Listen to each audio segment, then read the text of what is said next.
Hi! Hello everybody! Dito kami sa Bulacan. Pag-pray mo dito ko sa sasakyan kasi kanina ako nagsama sa nagkambas sila sa bigas. Yun o, may bigasan. Doon may bigasan. Doon maraming bigasan. Yun o.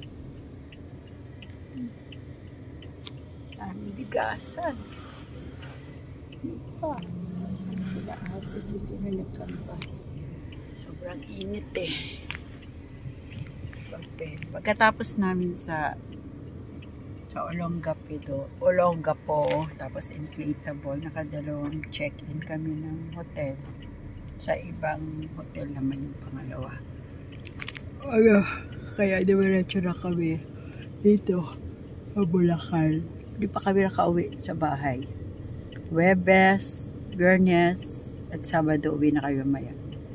Pa-practice kasi si Chinchin, ang worship leader kay siya in town ang mag-birthday bukas. Nag-advance na si ate ng handa kay Chinchin. Ay nung Huwebes. Lord, bless mo po si ate. Para ito na talaga yung negosyo na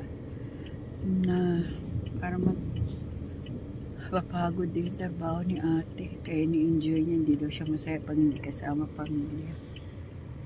Yeah, thank you Lord. Thank you po. Imahan mo kami sa mga plano.